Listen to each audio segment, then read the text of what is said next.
आप सब मीडिया के भाइयों का, साथियों का धन्यवाद कि हमेशा आपने हर संघर्ष के अंदर जो भी नौजवान राजस्थान में राजनीति करता है उसका साथ दिया। विशेष रूप से राष्ट्रीय लोकतांत्रिक पार्टी के हर संघर्ष में आप साथ खड़े मिले। राजस्थान के अंदर आज शुरुआत करेंगे हम महिला अत्याचार से। थानागाजी के दलित युवती के वीडियो के बाद जिस तरह प्रतापगढ़ के अंदर दरियावद में निर्वस्त्र करके एक आदिवासी महिला को घुमाया जाता है और 3 दिन तक पुलिस को पता नहीं लगता, तो बीट प्रणाली की जो पुलिस बड़ी बड़ी बात करती है और भारतीय जनता पार्टी वहाँ जाती है एक फॉर्मेलिटी पूरी करने के लिए, और उसके बाद बीजेपी का कोई बयान नहीं आता। गृह मंत्री डूंगरपुर बांसवाड़ा के अंदर एक कार्यक्रम में शायद वहाँ जाते हैं और उनको ये याद नहीं रहता कि जिसको पार्टी स्टैंड बना रही वहाँ उस पीड़िता का घर वहाँ से बहुत नज़दीक था। उसके बाद प्रियंका गांधी भी राजस्थान के अंदर आती है, लेकिन उसको कोई याद नहीं करता। और उत्तर प्रदेश के चुनाव के अंदर इन लोगों ने इस को मुद्दा बनाया था, प्रियंका गांधी इन लोगों ने। तो यहाँ आप जो हालात देख रहे हो राजस्थान का, मिला जुली का खेल है राजस्थान में। अपराध में राजस्थान 1 नंबर आ गया। अभी मुख्यमंत्री जी कह रहे थे कि अभी 1 नंबर नहीं, अभी तो थोड़ा पीछे है, तो शायद इन्होंने प्रण कर लिया कि 1 नंबर ला के छोड़ेंगे। विपक्ष राजस्थान में नजर नहीं आ रहा है। सड़क से लेके सदन तक, विधानसभा और लोकसभा तक अगर कोई लड़ाई लड़ रहा है तो राष्ट्रीय लोकतांत्रिक पार्टी लड़ रही है। जिस तरह एक तरफ देश महिला आरक्षण की बात कर रहा है, मैं भी पार्लियामेंट के अंदर ही था जब महिला आरक्षण का बिल पारित हुआ। दुर्भाग्य से देखिए, आनन फानन में विशेष सत्र बुलाया, सारे एमपी भागे, कोई ये डर रहा था चुनाव साथ नहीं हो जाए, किसके दल को किसी चीज़ की चिंता थी। और हुआ क्या, ऑल पार्टी मीटिंग में एजेंडा नहीं रखा पहले दिन जो बुलाई थी, और बिल लेके आए महिला आरक्षण 33%। और बिल के अंदर ये लिखा कि जो आपकी जनगणना है वो कराएंगे, और जनगणना के बाद जो डिलिमिटेशन है फ्रीज कर रखा है 26 तक, उस डिलिमिटेशन के बाद हम इसको लाएंगे। तो पास अभी कराने की आवश्यकता थी, वो तो फिर 33 तक गया। मैंने कहा था लोकसभा में 33, 47, 52, 56 कब लाओगे, ये तो बताओ, एक तारीख तो बताओ, कुछ टाइम लेके आ जाएंगे। और अगर आपको इतनी चिंता थी महिलाओं की, तो 2014 में जब आपकी सरकार बनी तो ये तो इसमें तो सारे दल सहमत थे। सर्वदलीय बैठक में भी बात हुई कि हम सब सहमत हैं, सब महिला आरक्षण का सब दलों ने प्रयास किया जब 1989 से के हुआ। लेकिन लोगों के अंदर एक जुमला छोड़ना जो बीजेपी की आदत है, काम कम करना और उसका प्रचार प्रसार ज़्यादा करना। क्योंकि कांग्रेस देश में सबसे बड़ी पार्टी का जो स्वरूप है वो भी खो दिया कांग्रेस पार्टी ने। आज लोकसभा के अंदर प्रतिपक्ष का कोई नेता नहीं है, विपक्ष का नेता नहीं है। जो अधीर रंजन चौधरी वो सिर्फ कांग्रेस पार्टी के नेता, सबसे बड़े दल के नेता, क्योंकि विपक्ष का जो वो संख्या कांग्रेस की नहीं आई जिसे नेता प्रतिपक्ष का उनको दर्जा मिलता। ये दुर्भाग्य है। और ये स्थिति हो गई कांग्रेस पार्टी की कि उन्हें INDIA बनाना पड़ा, कितने दल उसके अंदर साथ है। और बीजेपी सत्ता के अंदर आई तो NDA के मार्फत आई। तमाम देश के छोटे स्टेट के जो पॉलिटिकल छोटी पार्टियां थी उनके कंधे पे बंदूक रख के उन्होंने धीरे धीरे अपना बढ़ाया, और जैसे ही काम निकला यूज एंड थ्रो। अभी भी भारतीय जनता पार्टी के अंदर देश में दम नहीं है कि अपने बूते पे सरकार बना सके, और कांग्रेस तो बहुत पीछे चली गई। और मुझे लगता है कि INDIA का जो आपका प्रधानमंत्री का चेहरा होगा वो भी कोई और होगा। अभी बात हम राजस्थान की कर रहे हैं। बढ़ते हुए अपराध राजस्थान का तो खुलेआम नेता, पत्रकार, पुलिस, आए दिन हमले, कोर्ट के अंदर हमले, पुलिस कस्टडी के अंदर हमले। आप देखिए अभी जो टोल नाके पे भरतपुर के अंदर हुआ, मैं कह रहा हूँ पुलिस कर्मियों पे हमले। ऐसे बहुत से ब्लाइंड मर्डर राजस्थान के अंदर जो नहीं खुले। आप हर जगह के DG क्राइम को भेज देंगे, ये हो जाएगा, होगा क्या भाई, आपका सिस्टम ही छड़ गया।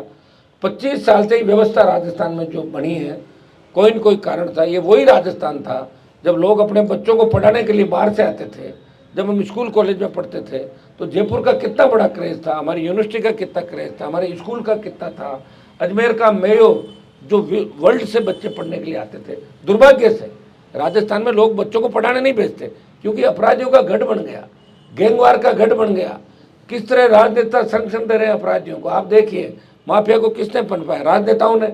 और ये कब से शुरू हुआ, 1998 से अशोक गहलोत आए, फिर वसुंधरा आई, फिर गहलोत आए, फिर वसुंधरा आई, फिर गहलोत आए, और लगातार चलता रहा। और अशोक गहलोत ने खुद ही स्वीकार किया कि उनकी जब सरकार गिर रही थी तो वसुंधरा ने उनकी सरकार बचाई। जो मिलाजुली के खेल का मैं आरोप लगा रहा था वो मुख्यमंत्री ने खुद इस बात की पुष्टि की। गैंगवार की घटनाओं से नौजवान कलम की जगह हाथ में बंदूक लेके चला और नशे की प्रवृत्ति के अंदर राजस्थान का नौजवान डूब रहा है।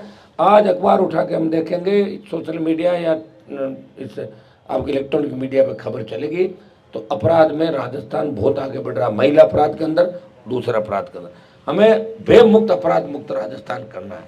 कौन करेगा आप बताओ मुझे। बीजेपी आ गई, मोदी की रैलियां हो जाएगी, अमित शाह रैली कर लेंगे, कांग्रेस में राहुल गांधी आ गए, और लोग आ जाएंगे। ये तो वही लोग हैं जो पहले थे। इनमें नया क्या हो जाएगा बताओ। हमें नया राजस्थान चाहिए, हमें ऐसा राजस्थान चाहिए कि हमारी बहन बेटी रात को 12 बजे सड़क पर निकले, मजा ले कोई सामने देख ले। हमें ऐसा राजस्थान चाहिए जहाँ किसी नौजवान को बेरोजगारी से तंग आके खुदकुशी नहीं करनी पड़े। हमें ऐसा राजस्थान चाहिए कि कर्जे के बोझ के तले किसी किसान को आत्महत्या नहीं करनी पड़े। हमें ऐसा राजस्थान चाहिए जहाँ टोल नहीं देना पड़े आपको। हम रोड टैक्स दे रहे हैं, पेट्रोल डीजल की बड़ी कीमतें 100 रुपये तक दे रहे हैं, फिर भी टोल टैक्स देना पड़ रहा है। हमें ऐसा राजस्थान चाहिए जब मजबूत लोकायुक्त हो, सशक्त लोकायुक्त हो, लोकायुक्त को मुख्यमंत्री के खिलाफ एफआईआर दर्ज करने में और उससे पर संज्ञान लेने के अंदर जरा सी भी झिझक नहीं हो, वो बुला सके। हम ऐसा सशक्त लोकायुक्त राजस्थान के अंदर चाहिए। कितने नेताओं में भ्रष्टाचार के आरोप लगे राजस्थान में, आप बताइए। लास्ट में क्या होता है, मुख्यमंत्री जाकर पैर पकड़ लेते हैं, दिल्ली से फोन आ जाता है, नेता बच जाते हैं, करोड़ों अरबों खरबों कमाए। एंटी करप्शन ब्यूरो बना रखा आपने, कितने अधिकारी पकड़े गए। आवेदन स्वीकृति नहीं दे रहे हो आप, कलेक्टर एसपी को फील्ड पोस्टिंग दे रहे हो, कैसे ठीक हो सकता है। एक व्यक्ति अगर ट्रैप होता है और फिर किसी जिले में जाकर कलेक्टर एसपी लगता है, वो कैसे ठीक हो गया, किसने कह दिया। ऐसा सिस्टम होना चाहिए कि जो ट्रैप हो जाए, पकड़ा जाए, जब तक उसका फैसला नहीं, उसको पोस्टिंग नहीं मिले। और इसके लिए विशेष अदालतें राजस्थान के अंदर एसीबी का कोर्ट जरूर बनाए, लेकिन और ज़्यादा संख्या में बढ़ के जल्दी से मुकदमों का निस्तारण हो, ऐसी व्यवस्था स्टेट के अंदर होनी चाहिए। भ्रष्टाचार को तो खुद पनपा रहे। बजरी माफिया राजस्थान के अंदर आया, कोई नहीं बोला बजरी माफिया के खिलाफ। आरएलपी ने संघर्ष किया, 11 बड़ी रैलियां करी। हम ईडी दफ्तर के अंदर भी, हमारे पास कुछ कागजात नहीं मिले थे और हम जा रहे हैं कि ईडी दफ्तर के अंदर कुछ कागज मिल गए हमें। कांग्रेस बीजेपी के नेताओं ने बजरी माफिया को पनपाया और आपको सबको पता किसके साथ बैठता है, किसके साथ उठता है, क्या करता है, क्या नहीं करता। चप्पल नहीं थी उसके पास, आज अरबों खरबों में खेल रहा है, सरकारों को खरीदने की बात कर रहा है, टिकट खरीदने की बात कर रहा है, और नेताओं के साथ पार्टी करता हुआ, लंच डिनर करता हुआ नजर आएगा दिल्ली की होटलों में, दुबई में, दूसरी जगह जयपुर के अंदर। किसने पनपाया बजरी माफिया को? वसुंधरा ने, अशोक गहलोत ने संरक्षण दिया। ये हमारे संघर्ष का ही परिणाम है कि कुछ बजरी माफिया से राहत मिली राजस्थान को। किसी ने लड़ाई नहीं लड़ी बजरी माफिया का। एक आध कोई आंदोलन करता था कोई नेता और वो उसके घर लिफाफा पहुंचता था और वो दूसरे दिन ठीक हो जाता था। यही चला इस स्टेट के अंदर। हमें इसको ठीक करना है, चाहे बजरी माफिया हो, चाहे भू माफिया हो, पर्यटन माफिया हो।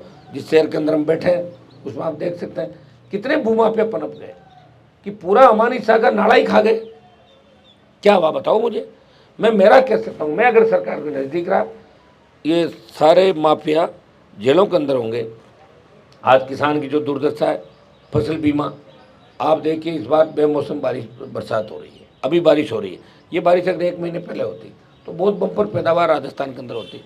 प्रीमियम काट लेते हैं फसल बीमा कंपनियां, उसके बाद मिलती नहीं। प्रयास करते हैं, कौन था क्या था, कंपनी कर्मचारी छोड़ देती है वहाँ जिला मुख्यालय पे, उसका नंबर कभी ऑफ आता, पकड़ के बुलाते हो, कर साहब हम क्या करें, दिल्ली चले गए, बाहर चले गए। ये बड़ी मोटी रकम यहाँ मुख्यमंत्री, बड़े जो मंत्री होते हैं, यहाँ तक इनकी पहुँच होती है और दिल्ली तक पहुँच होती है, तो इनका कुछ नहीं बिगाड़ सकते। जनता की गाड़ी कमाई लेके चले जाते हैं और जनता वेट करती रहती है। आज किसानों पे देश में कितना बड़ा कर्ज है। हाँ, कांग्रेस ने कहा किसानों का कर्जा माफ़ करेंगे, सही बात है, कांग्रेस को कर्जा माफ़ करना चाहिए, लेकिन देश के किसान का कर्जा भारतीय जनता पार्टी माफ़ करे मिलके। और स्टेट गवर्नमेंट जहाँ जाके वो बैठ के एक पूरा बैठ के इसका मसौदा तैयार हो कि एक बार देश के किसान को बचाने के लिए उसका कर्जा माफ़ करना चाहिए, क्योंकि धन्ना सेठों के 3 लाख करोड़ से ज़्यादा के कर्जे पिछले सालों के अंदर कांग्रेस और भारतीय जनता पार्टी की जो गठबंधन की सरकारें थी, इन्होंने पिछले सालों के अंदर देश के अंदर उद्योगपतियों के कर्जे माफ़ किए। तो किसान का कर्जा माफ़ होना चाहिए। जिन मुद्दों को लेकर राष्ट्रीय लोकतांत्रिक पार्टी हमेशा लड़ाई लड़ रही है। आज ओबीसी आरक्षण की बात करूं, या ओबीसी आरक्षण जो आपके स्टेट के अंदर बात चली थी, विसंगतियां थी, उसके अंदर 18 के अंदर वसुंधरा की सरकार में जो आदेश था 22 तक चलता गया, लेकिन कांग्रेस के कुछ नेताओं ने पॉलिटिकल श्रेय लेने के लिए यहाँ गवर्नमेंट हॉस्टल चौराहे पे बैठे, इधर उधर मिलेबल सीएम के सेक्रेटरी से मिलते हैं, वहाँ मिलते हैं, यहाँ मिलते हैं, अखबारों के अंदर अपनी खबर छपाई। कहाँ चले गए वो लोग? अब क्यों नहीं बोल रहे हैं? क्या हो गया? विसंगति दूर हो गई क्या? नहीं हुई।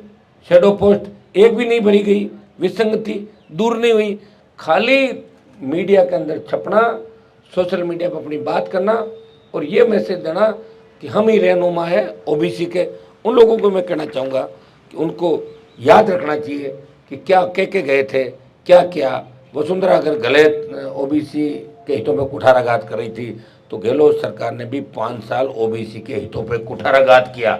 लोकसभा के अंदर भी हमने ये बात कही थी कि ओबीसी आरक्षण सुरक्षित रहना चाहिए, ओबीसी महिलाओं के अंदर भी ओबीसी आरक्षण लागू होना चाहिए। बातें हमने सारी बातें आप रोज देखते हो। एक सांसद पूरे राजस्थान के अंदर अगर बात सरकार के खिलाफ करता तो एक ही सांसद है, वो नागौर का सांसद है। हमारे ईआरसीपी का जो मुद्दा था, आप देखिए, ईआरसीपी को केंद्र और स्टेट का मुद्दा गलत तरीके से बनाया गया। ईआरसीपी को राष्ट्रीय परियोजना केंद्र सरकार ही घोषित करेगी, स्टेट नहीं कर सकता। स्टेट के पास इतने संसाधन नहीं होते। और राष्ट्रीय शब्द जहाँ लगता है तो राष्ट्रीय शब्द तो वहीं लगेगा जब केंद्र होगा। स्टेट का अलग इश्यू होते हैं। हाँ, स्टेट की कुछ भागीदारी हो सकती है, जैसे प्रधानमंत्री ग्राम सड़क योजना स्टेट का कुछ हिस्सा होता है, ज़्यादा हिस्सा दिल्ली का होता है। सीआरएफ का फंड है, पूरा दिल्ली का पैसा होता है। जहाँ सेंट्रल का नाम आ गया, जहाँ केंद्र का आ गया, चला घुमा फिरा के चल संसाधन मंत्री हमारे राजस्थान से ही है। हर बात कहते हैं गहलोत लागू नहीं करें, ये कहते हैं दिल्ली लागू नहीं करें। हमें क्या करना है इन बातों से? हमें ईआरसीपी के जो 13 जिले हैं, जो ये जीवन रेखा इनकी साबित हो सकती है,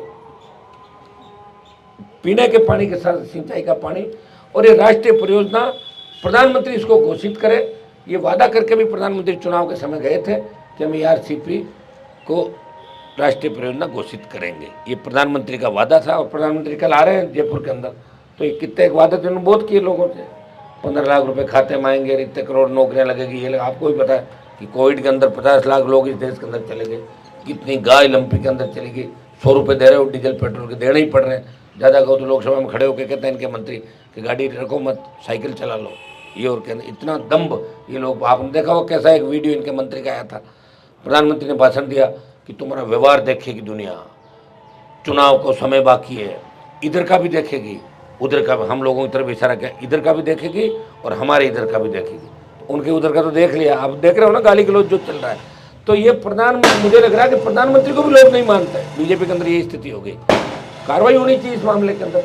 जो कहते हैं वो करते नहीं, उनकी कथनी और करने के अंदर अंतर है।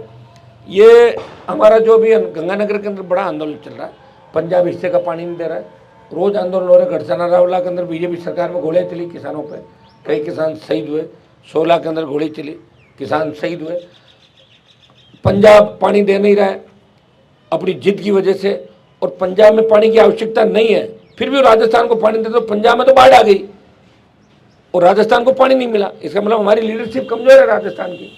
दिल्ली में भी जो राजस्थान के नेता बैठे जल संसाधन मंत्री, और इनकी कमजोरी है कि दिल्ली तय करता है कि किस स्टेट का हिस्से का पानी कहाँ जाएगा, ये दिल्ली तय करता है। तो दिल्ली को तय करना चाहिए। दिल्ली अपने कामों में व्यस्त है, मर रहे हैं लोग, और वो पानी पाकिस्तान कितना पानी जा रहा है, पाकिस्तान गया पानी, ये चिंता कौन करेगा?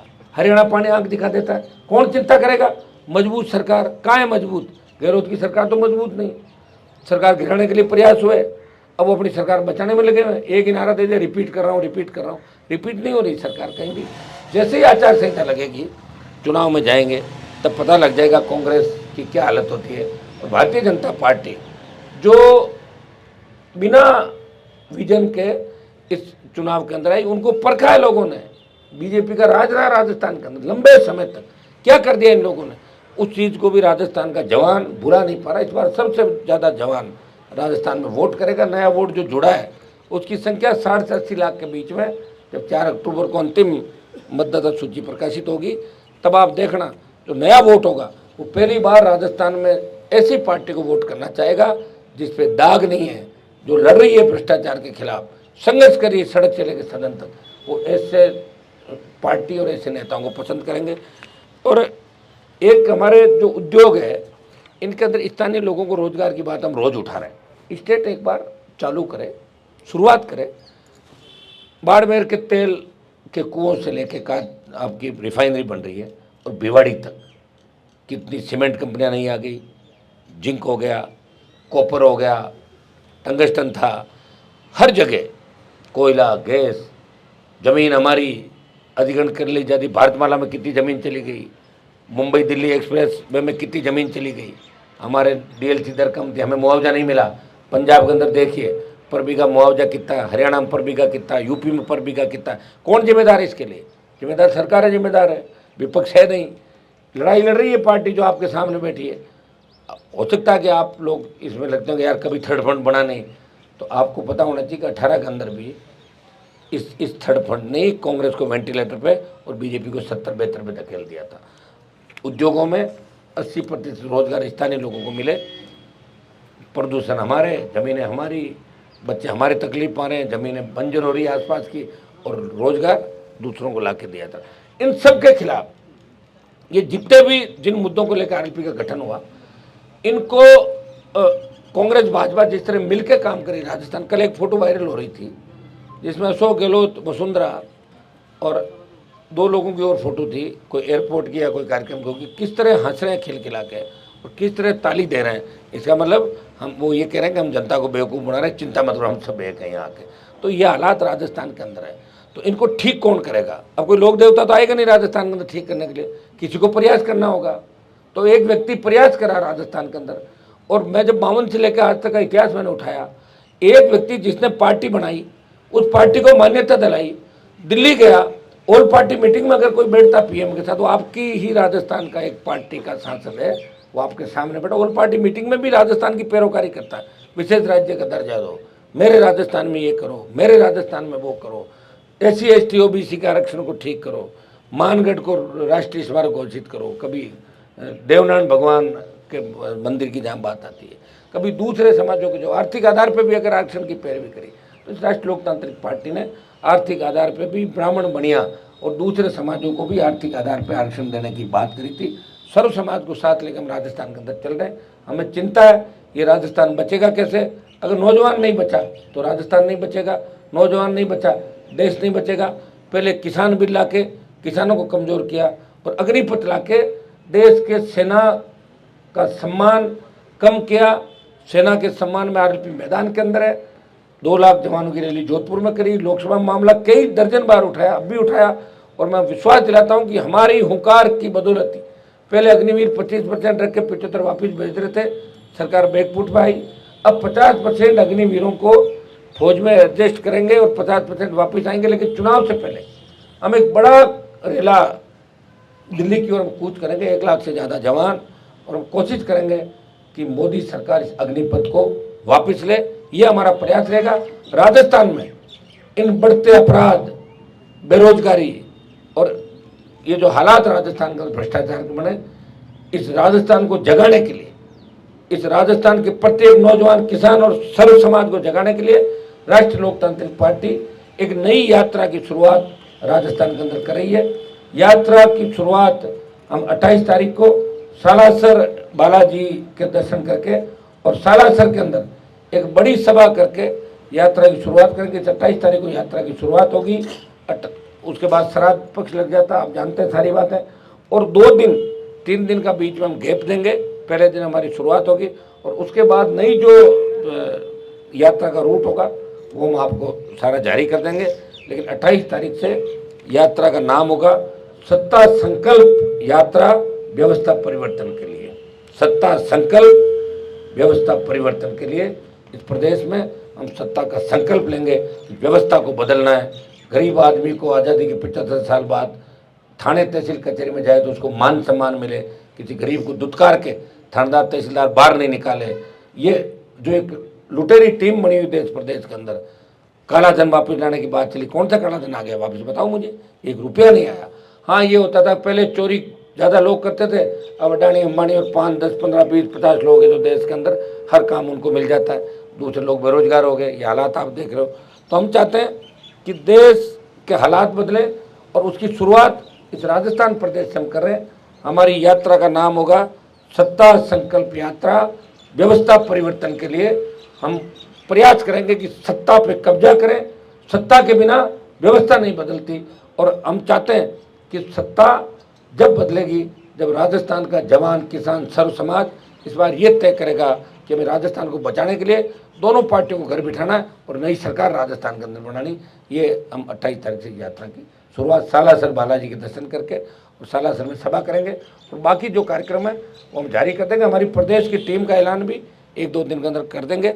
हमारा जो स्वच्छता अभियान चला, स्वच्छता से सत्ता की ओर जो नारा दिया था, उसमें 1 महीने के अंदर जो सच्चे बने, जिस तरह बच्चों ने बाइक, साइकिल, गाड़ियों से खुद जा के सच्चे बनाए, शायद कोई पार्टी 1 महीने में इतने सच्चे नहीं बना सकती जितना राष्ट्रीय लोकतांत्रिक पार्टी ने। वो संख्या 20 लाख से ज़्यादा 1 महीने के अंदर राजस्थान में करके दिखा दी। एक नया इतिहास इस राजस्थान के अंदर अगर किसी ने बनाया तो आरएलपी के जवानों ने और आरएलपी पार्टी के परिवार ने बनाया। बधाई दूंगा और आरएलपी परिवार को, सब लोगों को, मेरे तीनों विधायकों को कि इन्होंने विधानसभा के अंदर मजबूती से हमेशा अपना पक्ष रखा और लड़ते रहे। जहाँ भी इनको बता दिया, चाहे आदिवासी बेल्ट में बता दिया, कहीं भी बता दिया, ये चले गए, प्रयास किया, उठे जब सरकार ने मांगे माने। ये आरएलपी पार्टी का आगामी एजेंडा हमारा रहेगा और उसके बाद हम राजस्थान के अंदर जो जगह जगह संघर्ष हमारे चल रहे हैं वो हमारे जारी रहेंगे। हनुमान जी, एक सवाल है मेरा। अभी आपने महिला हक की बात करी, अभी एक हनुमान जी आपने महिला हक की बात करी, आपके पार्टी में कितने % महिलाओं को पदाधिकारी बनाया गया? एक तो ये सवाल है। दूसरा, चुनाव 3 में से 1 एमएलए है ना महिला, तो कितना % आप जोड़ लो? 33 पदाधिकारी की बात करी। पदाधिकारी होंगे हमारे करीब। अब तो पार्टी की जो प्रदेश टीम है ना, अभी आपको क्या करूँ, घोषित कर रहा हूँ, होगी तो घोषित, वो तो भंग कर दी पहले। राजस्थान में चुनाव में अपनी पार्टी किस करोड़ बैठेगी सर? किस करोड़ बैठेगी मतलब? तीसरा फ्रंट बनेगा या किसी के साथ? तीसरा तो बन ही गया और हम चाहते हैं कि पहला फ्रंट बने राजस्थान के अंदर और एक पार्टी 3rd नंबर जाएगी कांग्रेस बीजेपी के अंदर। आप देखिए जब हम यात्रा पर निकलेंगे, अभी जैसे आपके नड्डा जी की यात्रा निकलती है, टेंट खाली, कुर्सियाँ खाली, पकड़ के ला रहे लोगों, भैया आजा फोटो खिंचा ले, भैया आजा फोटो खिंचा ले। तुम कौन हो? दूर खड़े लोग अरे साहब फोटो नहीं खिंचाएंगे। 5000 की भीड़ नहीं कर पा रहे बेचारे, पूरे संसाधन लगा रखे हैं इनके पास, तो हाईटेक सिस्टम है, सारा आपको पता कहाँ से आता है, क्या आता है। कांग्रेस भी निकाल रही, आप देख लेना जब फील्ड में उतरे तो आपको सारी बात आ जाएगी कि जन समर्थन किसको मिल रहा है राजस्थान के अंदर, और जिसको जन समर्थन मिलेगा वही सत्ता पे कब्जा करेगा और सत्ता इस बार राष्ट्रीय लोकतांत्रिक पार्टी की।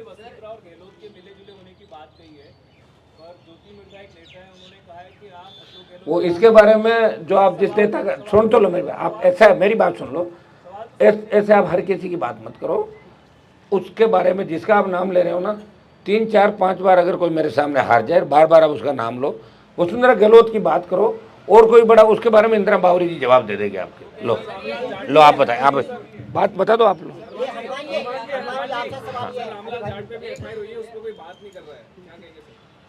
अब एक बार देख लेते हैं एफआईआर मंगा के, बात कोई नहीं करेगा, हमें ही करनी है। चाहे मेरी बात सुनो, चाहे किसी भी एफआईआर, आपको पता है कि इस प्रदेश में जब एनकाउंटर हुए मर गए थे क्या लोग? बोले तो नहीं, हम ही बोले थे, सलाखों में पीछे डलवाया।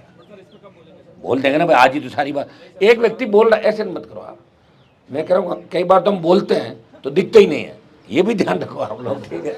कि बोलोगे कि बोलो, रोज ही बोलता हूँ मैं तो। हनुमान जी, मेरा सवाल ये है, ये हनुमान जी इधर देखो, हनुमान जी इधर देखो आप सबसे लास्ट में। हाँ, मेरा सवाल सबसे लास्ट में, मेरा क्या कांग्रेस भारतीय जनता पार्टी से कोई गठबंधन नहीं होगा। हाँ, गठबंधन के दरवाजे खुले बीएसपी के लिए, बीएपी के लिए, बीटीपी के लिए, अन्य मजबूत अगर नेता किसी इलाके के अंदर है, उनका जनाधार है, उनका अगर दूसरी पार्टियों में दम घुट रहा है या दूसरी पार्टियां उनका सम्मान नहीं कर, उन लोगों से कांटेक्ट है हमारे।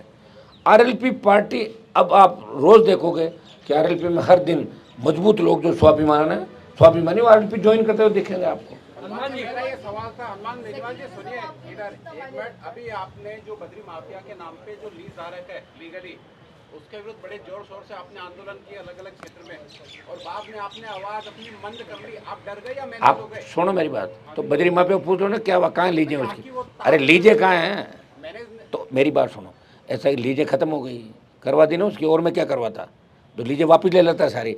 अब तो जब मेरी कलम चलेगी ना, उसके बाद जो बजरी माफिया का गुरु है उसको पूछ लेना वो कहाँ था, तो जेल ही है, सेंट्रल जेल, भेज दूंगा। टाइम लगता है साहब, मेरी आवाज़ में उतना ही दम है। मैं ईडी के अंदर जो कागज़ दे रहा हूँ उसमें बीजेपी कांग्रेस के कई नेता न पाएंगे आप।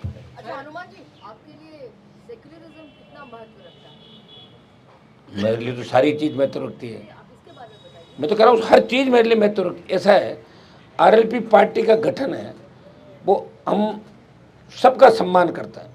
आप मुझे कोई वैसे सवाल पूछे किसी मामले, तब मैं बताऊंगा कि इस मामले में क्या क्या बताएं आप। तो मेरे लिए तो सारी चीज़, मैं कह रहा हूँ मेरे लिए ही महत्व रखता है। इसलिए इस राजस्थान का जो मान सम्मान इस देश में हनुमान बेनीवाल नहीं बढ़ाया। नेता बड़े बड़े होंगे लेकिन पार्टियों के गोद में बैठे, इसका पटका उतारा, इसका पटका पहन लिया।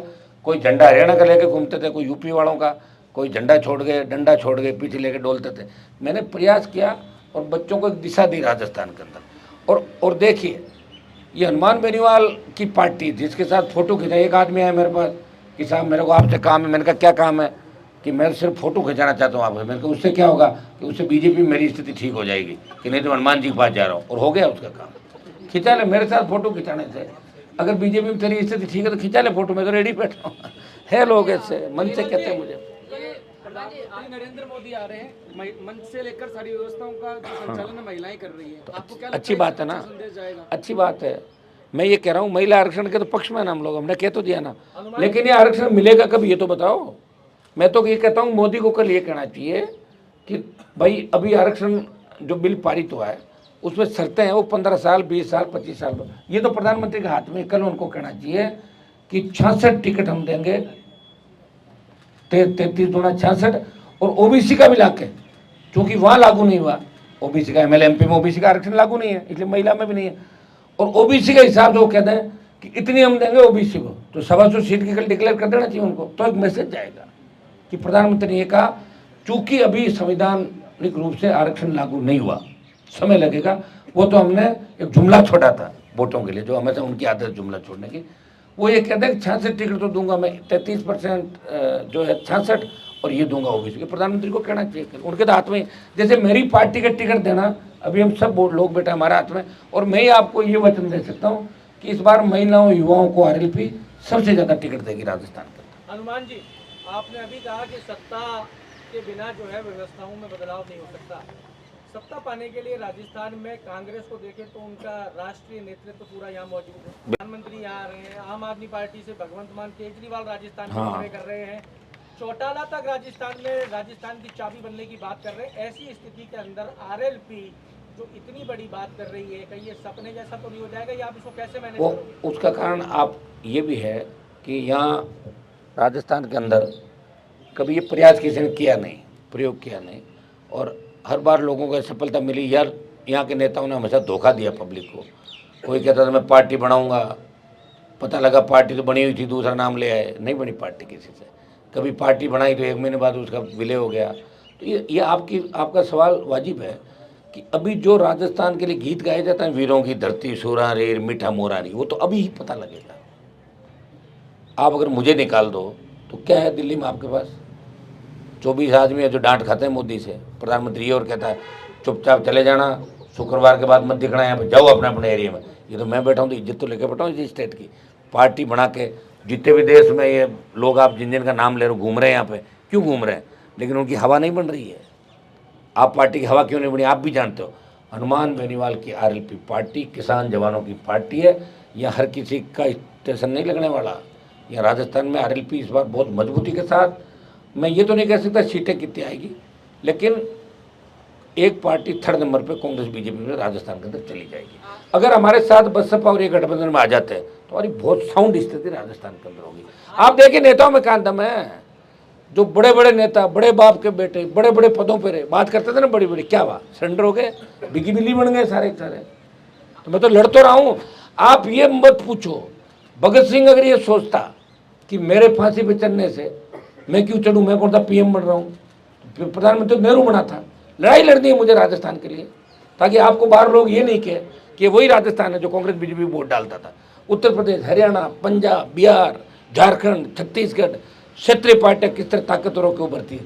इस राजस्थान का मान सम्मान कैसे बढ़े, ये हनुमान बेनीवाल लड़ाई लड़ रहा है। मैं तो 3 में मिनिस्टर बन जाता, वसुंधरा से मेरा क्या झगड़ा था, बन जाता मंत्री, खाली हाथ ही जोड़ देते जाके, जो दूसरे लोग कर रहे हैं ये काम। लेकिन वसुंधरा को भी याद दिला दिया, एक हनुमान आया और वसुंधरा को डगमग कर दिया पूरा ही, पता ही नहीं चल रहा कहाँ गई वसुंधरा जी, दिख रहा है आपको? कहीं नहीं है भाई, ये लड़ाई मेरी थी। आप क्या सोच रहे हो गजेंद्र शेखावत और उन लोगों ने वसुंधरा को आउट किया, उसका क्रेज ही खत्म कर दिया पब्लिक में। जिसका क्रेज खत्म आउट, तो क्रेज हमने खत्म किया वसुंधरा। आरएलपी कितने सीट पे लड़ेगी सर? मैं कह रहा हूँ गठबंधन नहीं होगा तो 200 पे, और गठबंधन हो गया जिनसे 4 हैं, अभी बता दिया मैंने नाम, कांग्रेस बीजेपी के अलावा, तो अम्बेडकर टेबल टॉक हो जाएगी। जिनका जहाँ जितना प्रभाव है वहाँ उनको सीटें उस हिसाब से मिल जाएगी। हमारे सीटों का झगड़ा नहीं, वो जब गठबंधन होगा जब बता देंगे आपको। हनुमान जी आप पूछ लो आप। अभी बता दिया मैंने, बीएसपी, बीएपी, बीटीपी और अन्य छोटे दल, अन्य वो मजबूत नेता, अगर कोई हमें लगेगा कि निर्दलीय व्यक्ति गठबंधन नहीं करना चाहता, ये कांग्रेस बीजेपी को हरा रहा है, सपोर्ट कर देंगे, हमारे क्या फर्क पड़ता है। किया था ना हमने दरियावत के अंदर। जी मेरा जब 2 सवाल है, सुन लो। पहला सवाल तो ये है कि जब अब्दुल कलाम राष्ट्रपति थे तो उन्होंने बोले थे कि देश में 2 ही पार्टी होनी चाहिए, और जो पार्टियां जो हैं वो देश के राज्य को विकास के लिए बाधा उत्पन्न करता है। पहला सवाल तो ये। दूसरा सवाल ये है मेरा कि आपकी भी पार्टी और पार्टी के जैसे परिवारवाद की ही पार्टी कही जाएगी, क्योंकि आपके परिवार ही जुड़े हुए हैं इस पार्टी से, तो कैसे आप जब इसकी मुद्दे उठा पाएंगे? वो उसका जवाब भी दे दूँ मैं। ये मेरे छोटे भाई एमएलए हैं, अगर मैं इनको चुनाव नहीं लड़ाता या मेरे परिवार से नहीं लड़ाता तो खींवसर की सीट में हार जाता। सीट बचाने के लिए ददीची ने क्या किया था आपको पता है? हड्डियों का दान किया था। जब लगा ना भाई अब तो राक्षसों को मार ही नहीं सकते, तो मेरे हड्डियों को ले लो, बचाना देवताओं को। मुझे आरएलपी पार्टी को बचाना था। अगर मैं खींवसर में हार जाता तो आरएलपी को कौन बोलने देता? आप ये सवाल पहले करते। तो इसलिए परिवार के अंदर छोटे भाई को, लेकिन आपको पता है कि सारा जो काम है, मेरे तीनों विधायक मुझे पूछे बिना कुछ भी अलग से नहीं करते। दुख सुख के अंदर मेरे साथ खड़े। सारी पार्टियां टूट गई थी, ये बैठे ना मेरे सामने, कभी बाड़ाबंदी के अंदर नहीं रहते। हाँ, साथ हमने जिनको कमिटमेंट किया उनको साथ दिया, हमने ऐसे लोगों का भी साथ दिया। मैदान छोड़ के भागे, लेकिन हम साथ खड़े रहे, हम नहीं भागे। जिसका हाथ पकड़ लिया बीच में, उसका हाथ कभी भी नहीं छोड़ा।